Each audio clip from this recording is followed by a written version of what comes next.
9, the right question from The Tale of Despereaux. The Mouse Council sent Furlough to collect Despereaux, and Furlough found his brother in the library,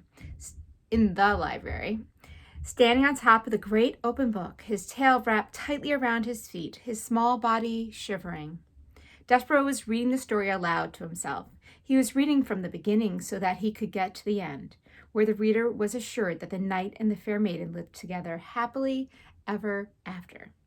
Despereaux wanted to read those words, happily ever after.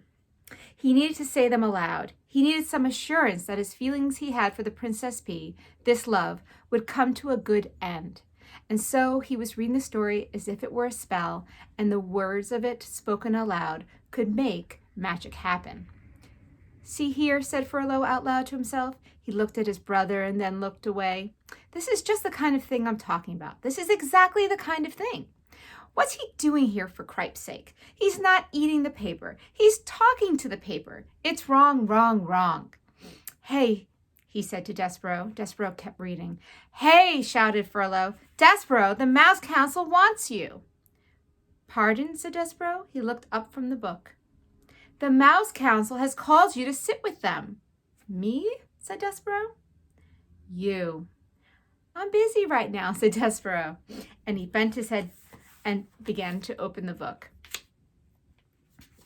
Furlough sighed. "Geez," he said. "Cripes, nothing makes sense to this guy.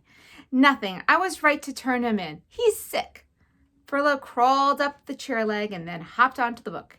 He sat next to Despereaux. He tapped him on the head once, twice. "Hey," he said, "the Mouse Council isn't asking, they're telling. They're commanding. You have to come with me right now." Despereaux turned to Furlough. "Do you know what love is?" he said. "Huh? Love?" Furlough shook his head. "You're asking the wrong question. The question you should be asking is why the Mouse Council wants to see you." "There is somebody who loves me," said Despereaux, "and I love her, and that is the only thing that matters to me." "Somebody who loves you? Somebody who you love? What difference does that make? What matters is that you're in a lot of trouble with the Mouse Council."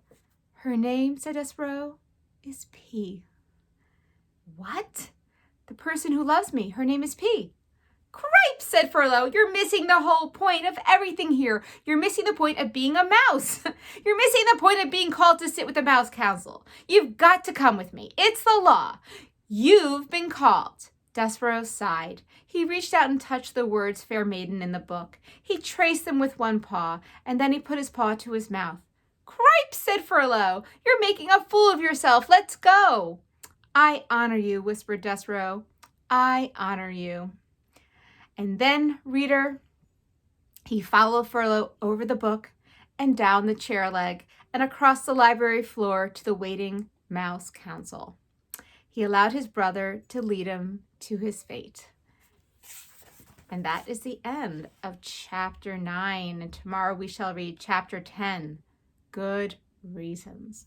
Oh, good luck to my dear friend Despereaux. I hope he is not sent to be with the rats. We'll find out tomorrow. Bye, guys.